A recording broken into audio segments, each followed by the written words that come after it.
Hello, everyone, and thank you for joining me on Bills2cents.com.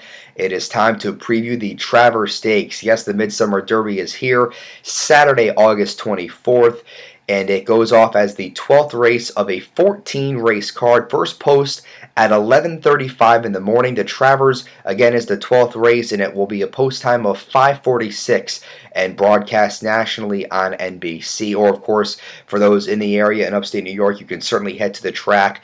The weather looks outstanding for Saturday. Mostly sunny skies, low humidity, exactly what you want for a terrific Saturday card at Saratoga. I'll be up there at the track all day long for Travers Day, and it will be a phenomenal day. Obviously, the highlight of the Saratoga meet, and it's hard to believe there's less than 2 weeks of racing left for the summer at Saratoga, so it's really time to really get up there as much as you can and really take in all the racing before we get into fall, and then of course the winter as well.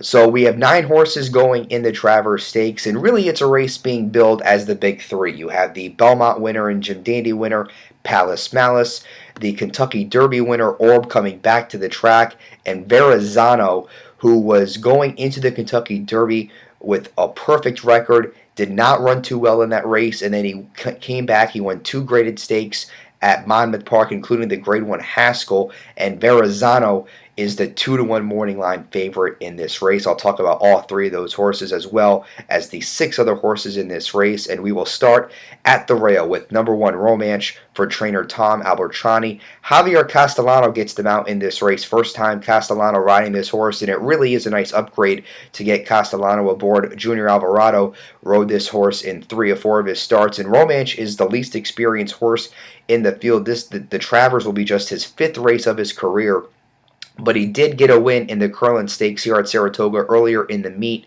He technically finished second in the race, but there was a disqualification with his stablemate Transparent, and Romance was put on top in the race, so he was the official winner of the Curlin. And Romance did not break well at all in the Curlin Stakes, and yet was still able to finish second and then get bumped up to first. I thought that was a really impressive race for him. And now you add Javier Castellano, one of the top riders at Saratoga, really makes this horse look very good. 12-1 in the morning line.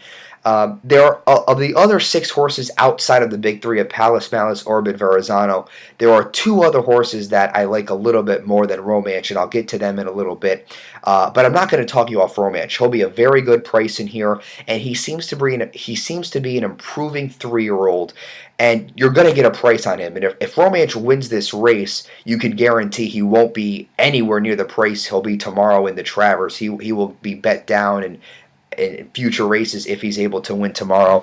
I think he is an interesting play for what it's worth.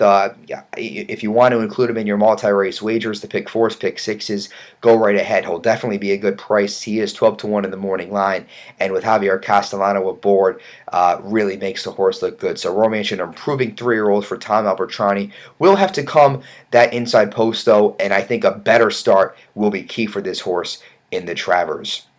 Number 2 is the Kentucky Derby winner, Orb. Shug McGahee, the trainer, 4-1 in the morning line. Now, Joel Rosario is scheduled to ride this horse, and this is why it's horse racing. It's so unpredictable. Joel Rosario was injured on Friday's card at Saratoga.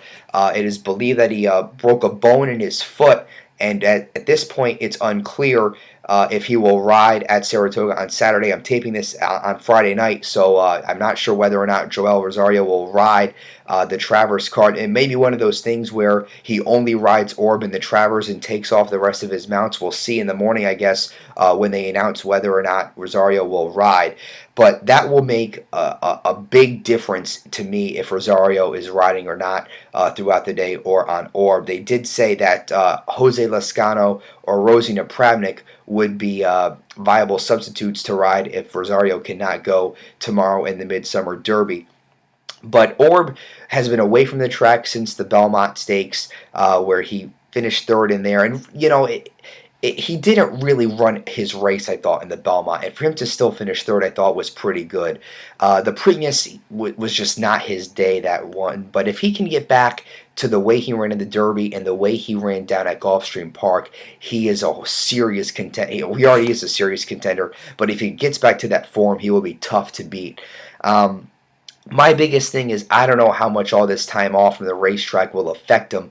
Now, he did put a workout in at the Oklahoma track on August 19th, going 4 furlongs and 47 and change over a very deep Oklahoma training track. You know he was going pretty fast if they're going 47 and change for 4 furlongs over that Oklahoma training track. So that could be a sign that Orb is back and he's, back in that racing mindset, ready to go in here. He's 4-1 in the morning line as the third choice. He'll get bet down a little bit. Kentucky Derby winners throughout the rest of their 3-year-old career and even beyond, they just don't seem to get too high up in odds because the Kentucky Derby means so much to the horsemen, to racing fans, that just that one win alone really makes them a horse to bet for the rest of their careers. And for me, if Rosario rides, I think you have to play Orb, a horse that will be closing in the race. But if Lascano and a Pravnik ride, they don't really have too much time to get acquainted with Orb.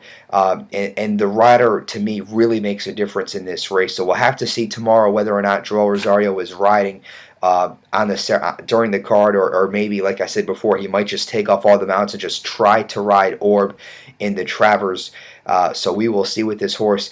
I have Orb finishing fourth in this race. I'll get to my top three. I have Orb fourth in this race because he took so much time off, and I know he looks good and he put on a good amount of muscle weight. But to ask him to come back and win a Grade I against a tough field like this, it just might be too much. And Shug McGahee, I'm a big fan of his. He's great for the game of horse racing. But I think it's just too much to ask for Orb to come back and run against these horses. I know the 1.25 mile won't be a problem. He won the Derby at this distance. But to be away from the track for as long as he was, he might need a race under his belt to get back truly in that racing mindset. And again, we'll keep our eyes and ears open with Joel Rosario and whether or not he will ride tomorrow at Saratoga. Number 3 is Verrazano, the Haskell winner down at Monmouth Park. Got a 116 buyer figure in that race. He absolutely dominated the field in there. And really, looking at that race, the only logical horses I could come up with in that race were Verrazano or Oxbow, who ended up getting injured in that race. And Oxbow will not run for the remainder of 2013. And actually, the horse might not run ever again in his career. Really would be a shame for trainer Dwayne Lucas if we don't see Oxbow run again.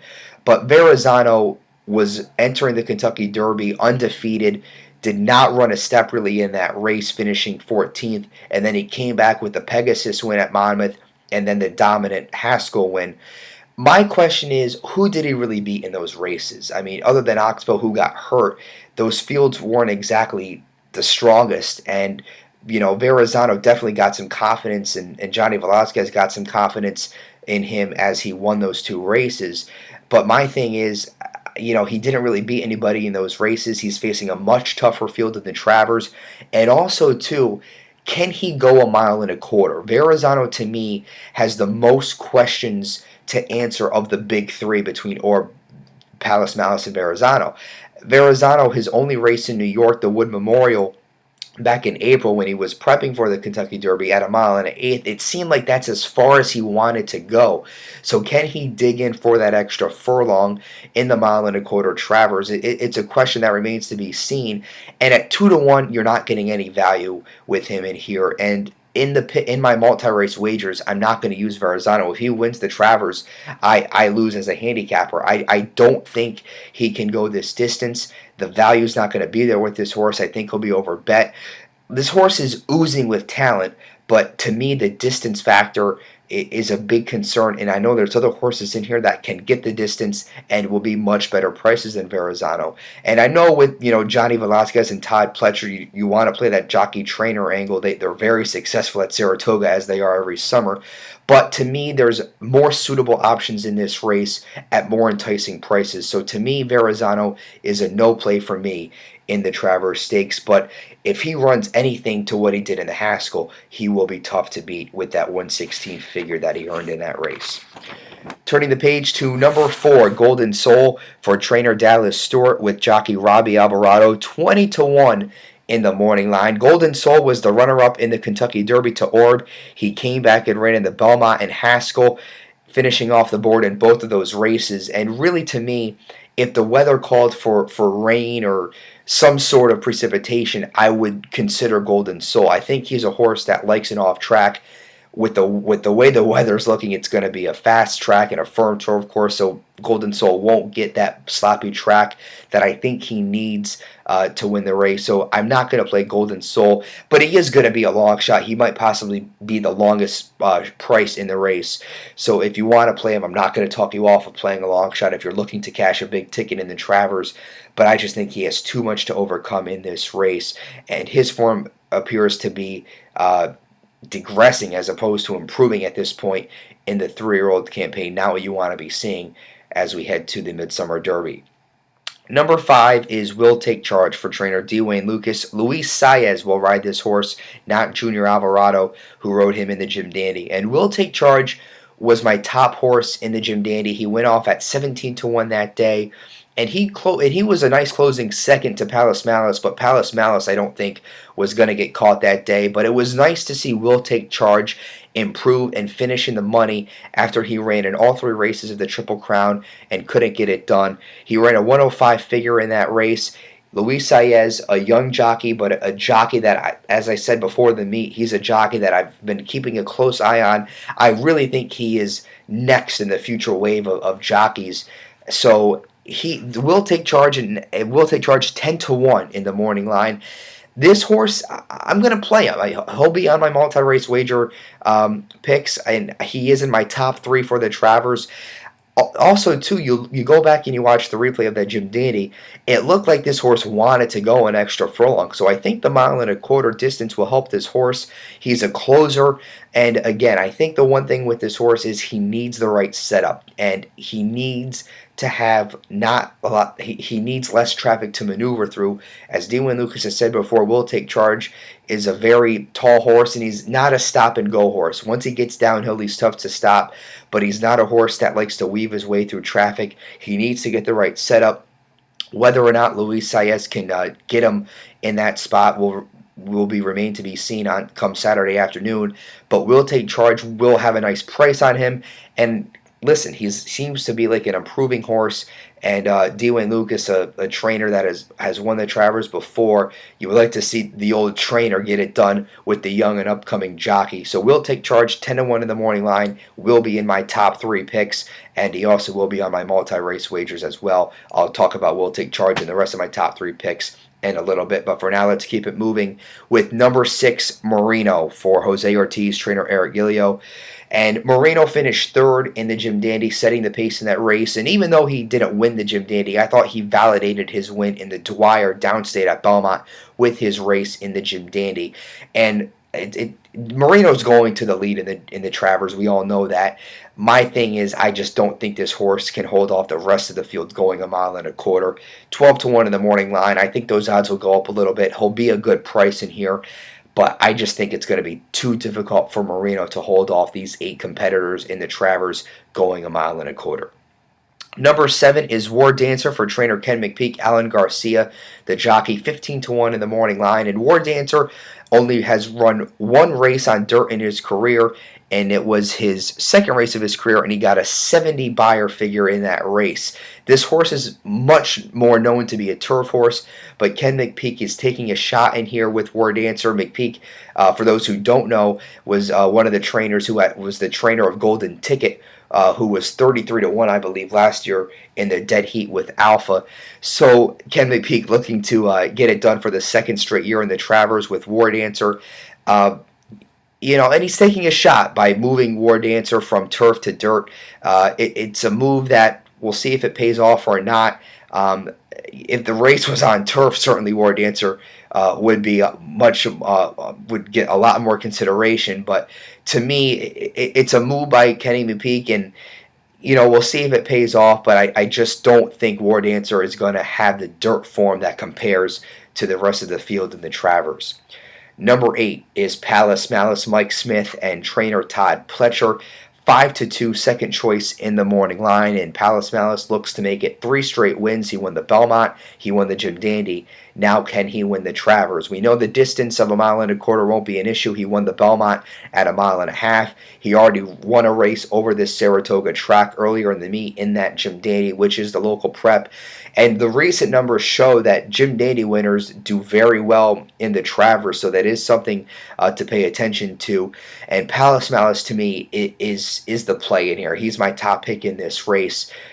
Just seems to be a horse really getting going and continuing to improve as the summer campaign, and then they'll get into the fall as well. But Palace Malace, to me, just has the least amount of question marks among all the horses in this race.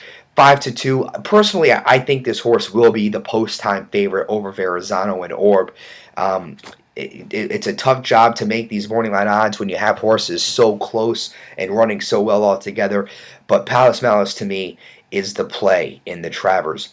And last but not least is number 9, Transparent. Trainer Kieran McLaughlin, Arad Ortiz Jr., the jockey, and Transparent was the horse that won the Curlin, but was taken down after interfering with another horse at the top of the stretch and was placed 5th. Transparent is 10-1 in the morning line, and he did run a 100 buyer speed figure in that race in the Curlin Stakes. And Transparent is another horse I like in here outside of the big three. Will Take Charge and Transparent, to me, are two horses in here that I think can legitimately win this race, other than Palace Malace or Verrazano. And also, too, another thing to look out with Transparent, trainer Kieran McLaughlin, as I mentioned, McLaughlin has been red hot so far over these past few days, really going back towards Wednesday, the beginning of Travers Week at Saratoga. He has had a lot of winners over the past few days, and he looks to keep it going in the Travers. And Arad Ortiz Jr., he made a big name for himself last year, winning some big Grade I races, including the Alabama last year, and now he looks to add the Travers to his resume. I think Transparent will have a major say in the Travers Stakes. So now it is time for my top 3 picks. As I mentioned before, I like number 8, Palace Malace, on top in this race. For second place, I will go to number 9, Transparent. I think we'll see the 2 horses on the outside run 1-2 in here. And for third, I will go to Will Take Charge. I want to put Will Take Charge on top in this race, but I think the inexperience of Luis Saez in the Grade I Travers might show a little bit in here. Will Take Charge, I still think, is an improving horse. I have him third in here, but I just think Palace Malace is going to be too tough to beat. Transparent is a horse I really like at a price in here at 10-1. I mean, he might go down a little bit. I don't think he'll be below 6 or 7-1 come post time. So he's a horse in here. Transparent's my value play in this race, and Will Take Charge to round up my trifecta. So 8, 9, and 5 for me in the Travers. And for what it's worth, I do have Orb finishing 4th in this race. So 8, 9, 5, and 2 for me in the Travers. Verrazano, the morning line favorite, do not have him in the top 4. Really looking to beat this horse, as there's other horses in here at better prices in the Midsummer Derby. I know this was a long video. Thank you so much for watching my preview of the Travers Stakes. And please stay tuned for another video. I will be giving out a Pick 4 play, Pick 4 all graded stakes action at Saratoga. Naira with a $1 million guaranteed pool for the Pick 4, races 9, 10, 11, and 12. So stay tuned for that video as I give out a play for the Pick 4. Until then, thank you very much for watching. Take care.